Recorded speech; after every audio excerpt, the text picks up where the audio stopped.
রাষ্ট্রীয় কোম্পানির 12.5 কেজি ওজনের গ্যাস সিলিন্ডারের সরকার নির্ধারিত দাম 825 টাকা। তবে বেসরকারি কোম্পানির গ্যাসের জন্য ভোক্তাদের গুনতে হচ্ছে 1500 থেকে 1600 টাকা পর্যন্ত।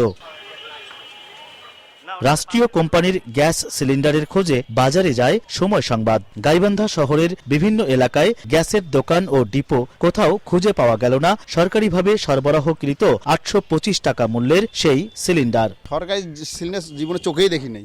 সরকারি সিলিন্ডারটা কেন বিক্রি করেন না? ওটা তো ডিলার এখানে নেই ভাই, আমাদের গাইবান্ধা কোনো ডিলার নেই। গ্যাস বিক্রেতাদের মতো ক্রেতারাও যেন আকাশ থেকে পড়লেন মাত্র 825 টাকার সরকারি এই গ্যাসের কথা শুনে। ক্রেতা বা ভোক্তারা জানেনই না কোথায় কিভাবে পাওয়া যায় সরকারি এই গ্যাস। ক্রেতাদের দাবি, সরকারি এই গ্যাস বাজারে সরবরাহ স্বাভাবিক রাখা হলে গ্যাসের বাজার নিয়ন্ত্রণে সহায়ক হবে। এইখানে যে সরকারি কোনো প্রতিষ্ঠান গ্যাস বাজারজাত করে এটা আসলে আপনার কাছেই প্রথম জানলাম। এই যে গ্যাস কিনতেছি কোনোদিন আমি জানি না যে 825 টাকায় গ্যাস পাওয়া যায়। গ্যাসগুলো যথেষ্ট যেখানে পাওয়া যায় যদি, তাহলে স্বাভাবিক কারণে বাজার নিয়ন্ত্রণ থাকবে। সরকারিভাবে হাতে গোনা কয়েকটি গ্যাস সিলিন্ডার সরবরাহ করা হলেও তা মানহীন। তাই জেলার 5 ডিলারের প্রত্যেকে সরকারি এই গ্যাস বিক্রি বন্ধ করেছেন। তাদের দাবি, সরকারি সিলিন্ডারগুলো ব্যবহার অনুপযোগী, যে কটা আসে তাও দিতে হয় সরকারি কর্মকর্তাদের।